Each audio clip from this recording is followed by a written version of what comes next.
there's a strange picture of another tied-up black black man, on a pickup truck of the pro-NATO rebels, tied on vertical poles, being paraded around the city. So here we have Muammar Gaddafi, who fought to the last in his hometown, where he was born in a tent, with these black brothers. I mean, so where is the Black Liberation Army? Where is the army in Africa that can save these dark-skinned people in Libya and the other people resisting NATO? So these rebel factions have always been white supremacist Arabs in alliance with white supremacist NATO as well. And the message they're trying to send out with this lynching of Muammar Gaddafi, and your piece was absolutely right, they wouldn't actually ever show anything similar in relation to white people or the soldiers of NATO. So the message is... Let me just ask you, that clearly we've seen many celebrating the victory of the fall of the Gaddafi regime and his death. And we've seen, of course, many people risking their own lives for a cause, for that change in regime. Are you actually saying then that this wasn't people-driven at all, and that these people were prepared to risk their lives just for NATO and for Western interests?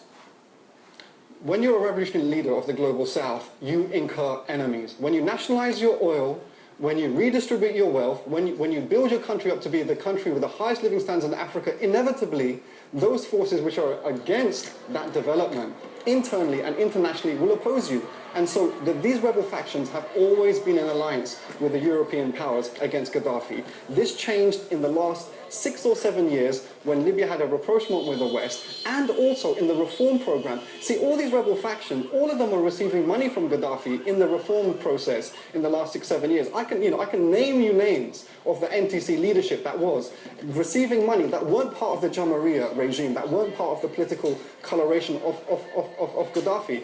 And your reporter herself, Mrs.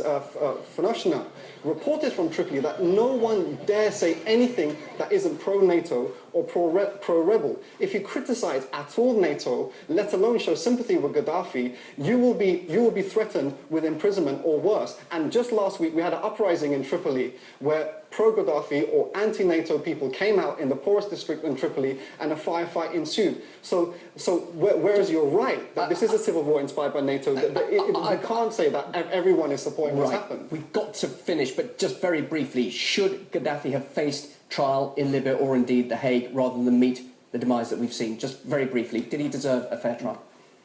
Gaddafi, what happened to Gaddafi is what Gaddafi wanted. Gaddafi is an animal which wants to fight in the trenches against neo-colonialism and against NATO. So he died as he wanted. A martyr, as Chavez says, one of the greatest martyrs. All right, we'll leave it there. Thank you very much, Sukan Chan, joining us live there in London. Now, the news of